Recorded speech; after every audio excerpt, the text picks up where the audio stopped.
Hello, everyone, and welcome back to Core Conversations, a project of the Association for Core Texts and Courses. I am Charlie Thomas, professor of philosophy at Mercer University, director of the Great Books Program, co-director of the McDonald Center. Most importantly for today, I am a member of the board of ACTC, as is our speaker today, Emma Cohen de Lara, who I will introduce in just a moment. But first, let me tell you a little bit about ACTC in case you're not familiar with our wonderful organization.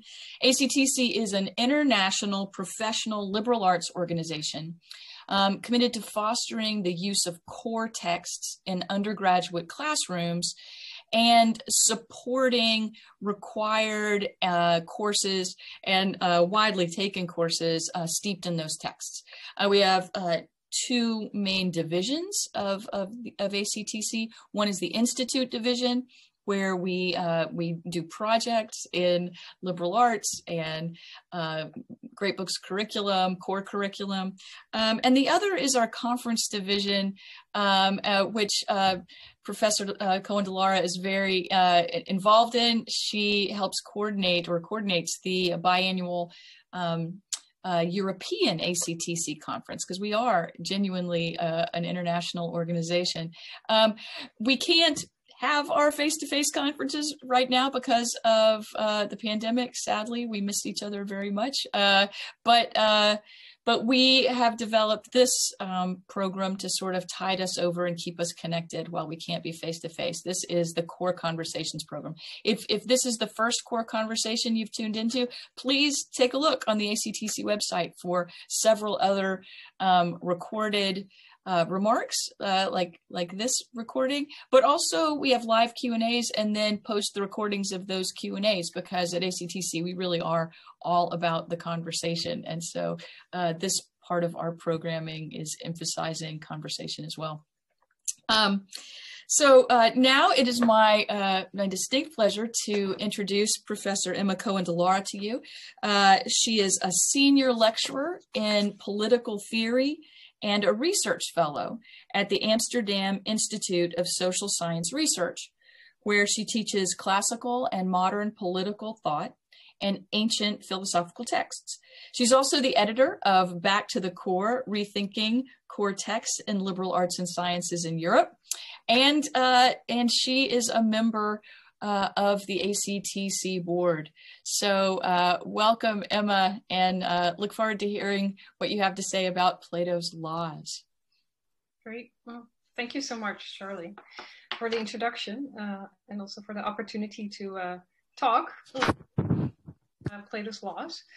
I've sent readings from book 4 of the Laws, and the Laws, as many people know, it's a very long dialogue, so it's not an easy dialogue in that sense. But I'd like to say a little bit more about the dialogue and also about the passage that we're going to discuss, and hopefully frame our discussion in December. So according to many scholars, Plato's Laws, or the Nomoi, are his last work. It's a long dialogue. It's a dialogue that takes place on the island of Crete. And the dialogue takes place between 3 elderly men. That is a stranger from Athens. We never really get to know his name. And Clinias from Crete and Megillus from Sparta, 2 of the other important city-states. And the dialogue concerns the ins and outs of a legal code. What's happening is that there was actually a customary practice in ancient Greece. When there was an overpopulation in a certain city, they would simply take a little bit of a piece of other land and found a new city, a colony in that sense. And then that city would need a legal code. And that is the topic of the conversation in the Laws. It's going to be a new city on Crete. And the conversation also takes place in Crete. And the 3 elderly men walk from Knossos, an ancient city, towards the cave of Zeus, which is most likely on Mount Ida.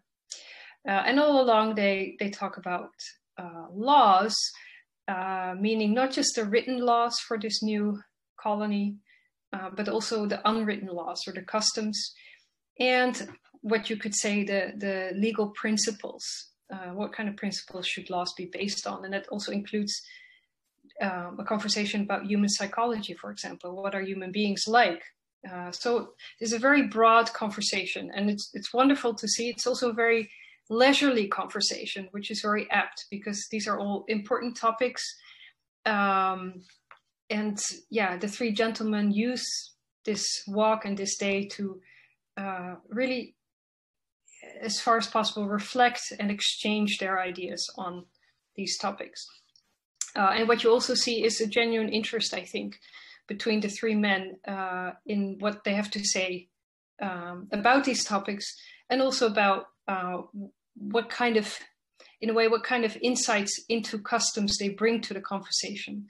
And these are obviously different insights because they are part of different city-states, and Athens had a different ethos, you could say, compared to the Cretan and the Spartan ethos. So in many ways, it's a fascinating conversation, even for us today also. So that is the context.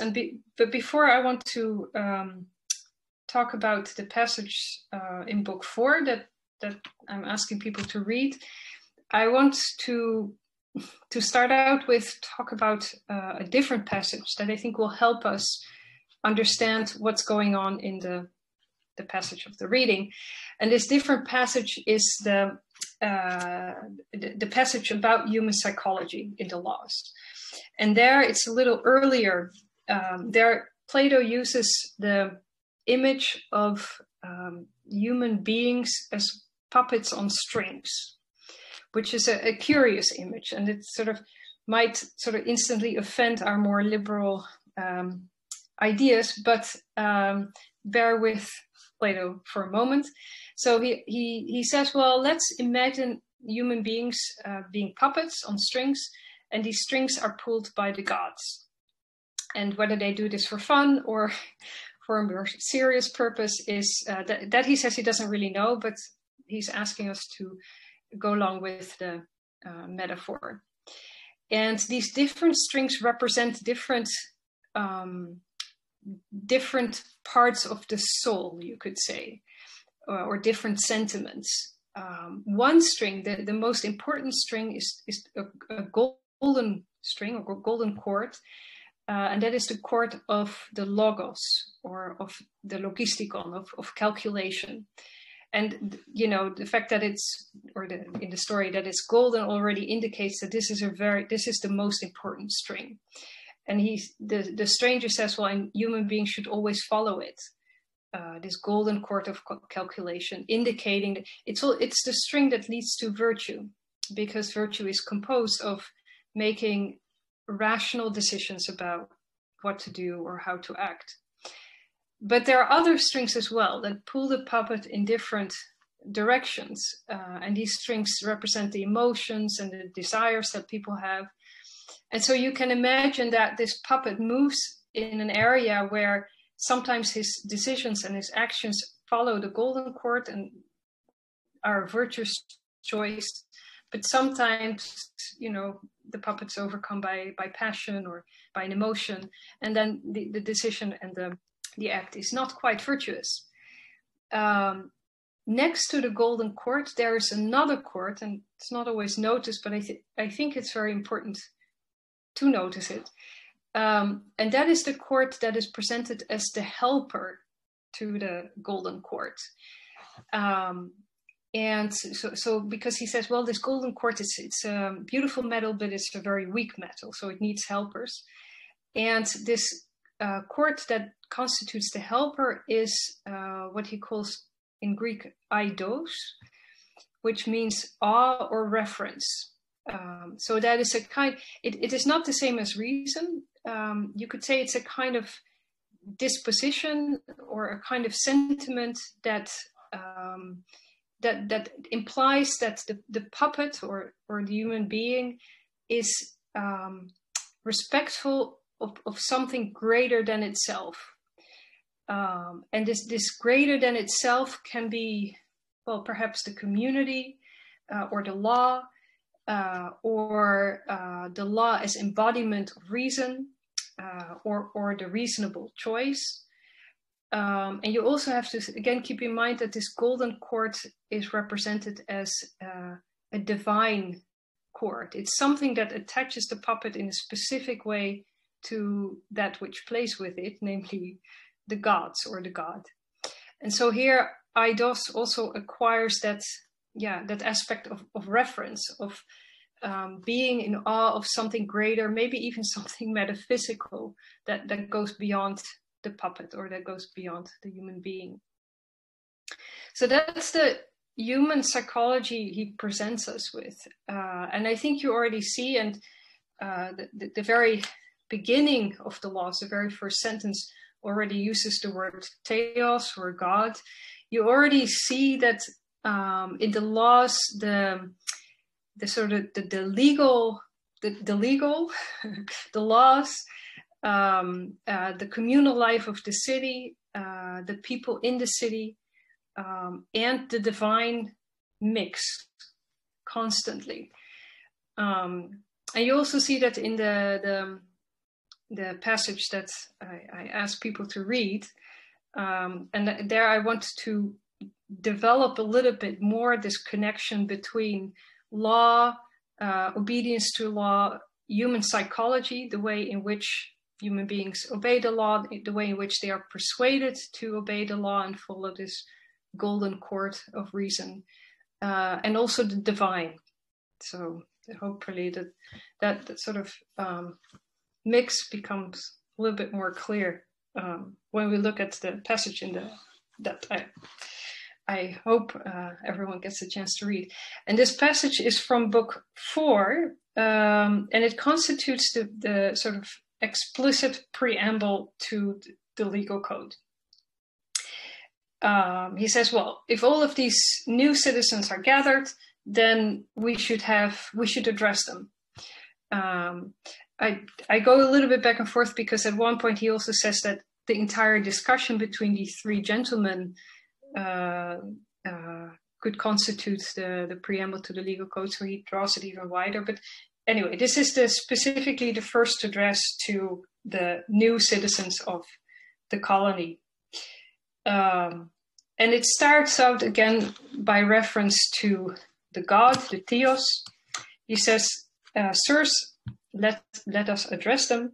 The god, just as the ancient saying has it, holding the beginning and the end and the middle of all beings, completes his straight course by revolving according to nature.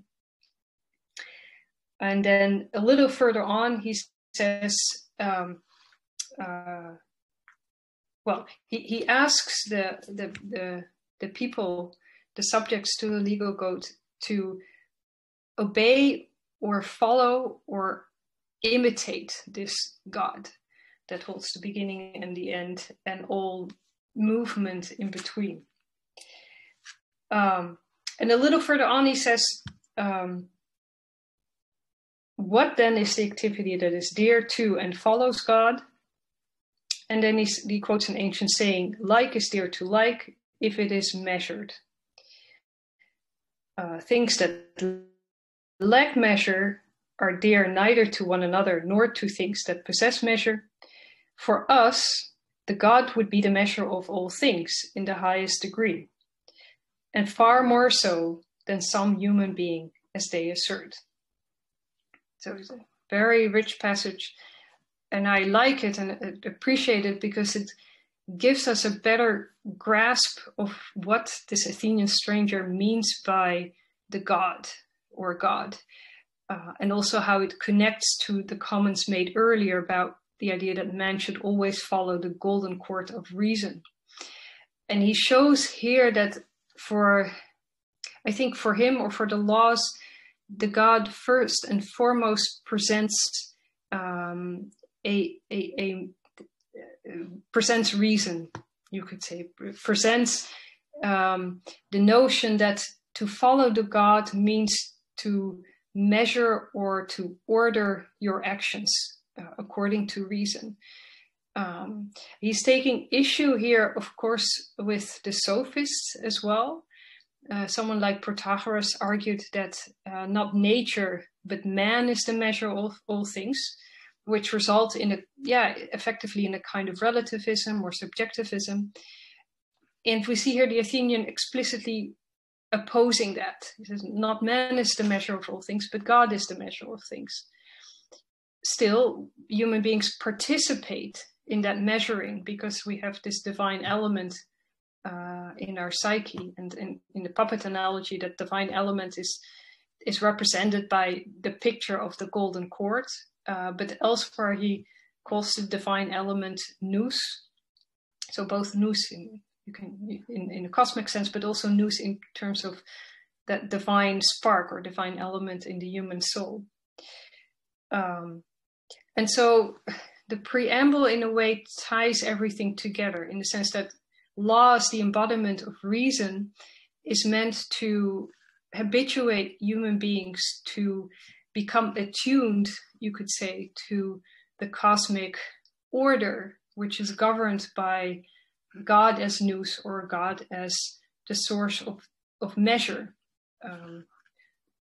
and God as the measure of all things.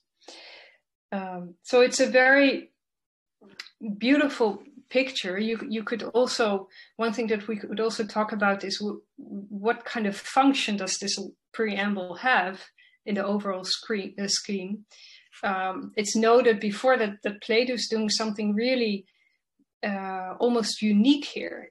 When he talks about laws, he says he doesn't just want to talk about laws as sanctions or as rules and sanctions, the way we understand laws, but it's particularly important for him to include, for all of these laws, to include these, I would say, persuasive stories, i.e. to include these preambles that are meant to entice, and sometimes he even uses the word enchant, the people in the colony to follow and do and act in a reasonable way, if you want to put it in a very general sense, so as to almost make the actual law or the actual rule, and especially also the sanction, redundant.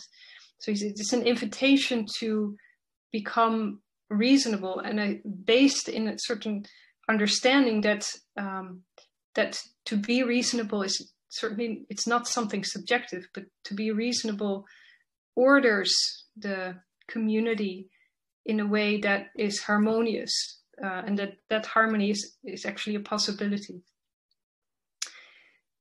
So I hope this gives us at least an into his very special and I would say also quite beautiful picture of how law is meant to function given human psychology, and how law is meant to order and provide harmony for a community. And I hope to talk more about that with you in December.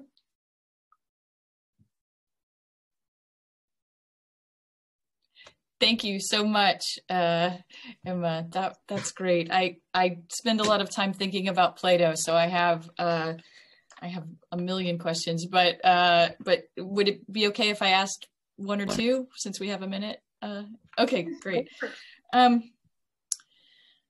So the first one, it's straight out of your excerpt. So the beginning of the long speech from the Athenian, just after Clinias says every man ought to make up his mind that he will be one of the followers of God. At the beginning, at Clinias's line right there, and at the beginning of the Athenian speech, God is singular, and then, but almost immediately the Athenian starts getting into a polytheistic sensibility. And of course, the image is very different if these golden cords are linking us to many gods versus linking us to something singular. So I'll say just a tiny bit more, but that's basically the question: is how does the polytheism question get get addressed in this context of the moral psychology of the cords and the puppets.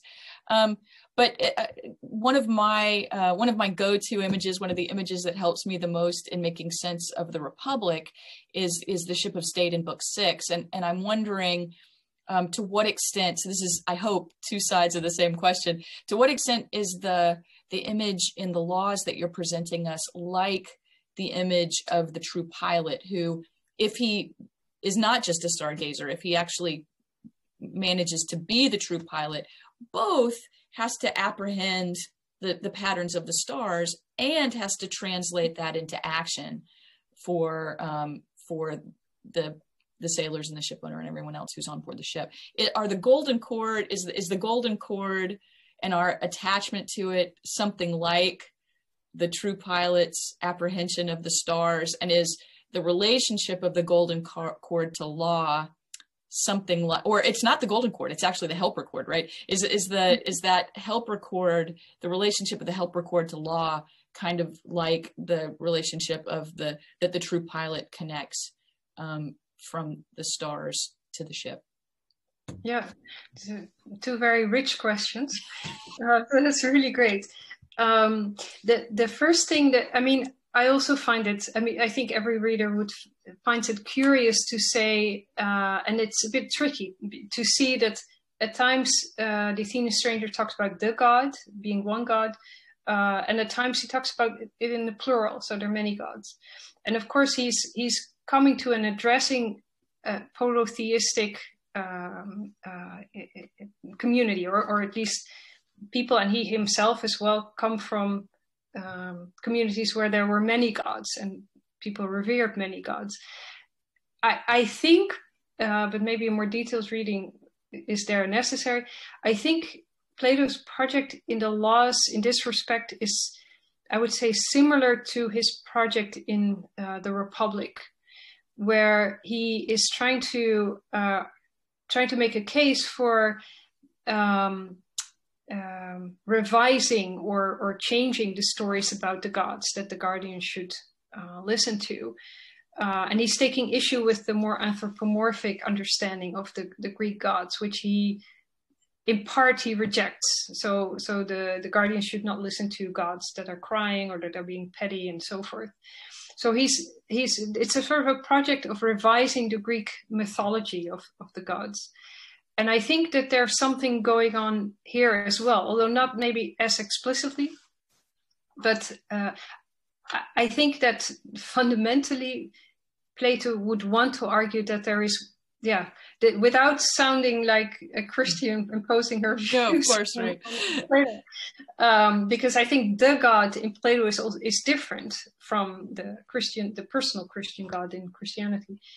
I think my thesis would be that in his heart he would want to say God singular always, but in the exchange with the Cretan and the Spartan, he feels that he cannot quite let go completely of the Greek mythology of polytheism. So that's one. Yeah. The other one I also really like. I think you're right, if I hear you correctly, that there's something going on that makes the laws a different project in this sense from the Republic. And you talked about the metaphor of the captain and the ship who orients himself, whose knowledge is knowledge in part of astronomy. So there's this beautiful connection on the one hand where the ship's captain can navigate the ship because he actually understands something of cosmology, and astronomy is also part of the education of the guardians or of the philosopher king in the Republic. And then the question is, does the law or the golden cord in that image, or maybe also that helper cord, somehow resemble that knowledge of the ship's captain? And the difficult thing there, I think, is that we would say, well, a captain who uses his prudence, his wisdom and his prudence to navigate the ship is not quite the same as law. because, well, the law is not a person, for one thing. But then you could say, well, this golden cord that is part of the human psyche, is that supposed to do something similar? And what I'm getting from the laws is that the golden cord is maybe not as advanced to be capable of this, in the end, this kind of independent reasoning and articulation of coming to knowledge of a higher reality. And so there's a lot more emphasis upon dependence in the laws, in the sense that I don't think he expects the members of the new colony to become at some point, maybe some of them, these articulate philosophical members of the city who on their own grasp the principles that the laws are meant to embody. And so that's also indicated in this puppet metaphor where, well, human beings are on strings. And so they're not philosophers who can reason freely and come to knowledge freely. I mean, maybe the image of the cave is, there's a philosopher who turns around and breaks free of certain cords. The cords are not the same as in the puppet imagery. But I think overall in the laws, there's a lot more emphasis upon human beings as in need of something that's outside of them. So laws that embody reasoned understandings or reasoned choices. Also this feeling of piety or eidos that's infused by means of all these festivals that are oftentimes you could say religious festivals, the singing and the dancing. So there's a lot more dependency in the laws. I must restrain myself. I don't know what chord it is that I'm that I'm having to acknowledge now, but I know that I need to close this this conversation down for the moment. But that's only temporary. We will reconvene on December 11th at 10 a.m. Eastern time. We do it in the morning in part for our partners like Emma, who is in Europe, and others in Asia. We hope that 10 a.m. Eastern time, and whatever it translates to for you, is a time that you can join us. Because December 11th, we will open up a live Zoom. The link is available on the ACTC webpage, very close to where you found the link to this video. One of the silver linings, I suppose, of the pandemic is that we meet on Zoom, and there's really no limit to the number of people that you can put around a virtual seminar table. So everyone's welcome. Anyone who you think would be interested in this conversation or asking a question to Professor Cohen de Lara or learning more about ACTC, please come. Please encourage them to come. Encourage your students to come. We have a big table, a big tent, and we'd love to see you there. So thank you again, Emma. Thank you. And we'll see you all soon, December 11th, if not before. Take care.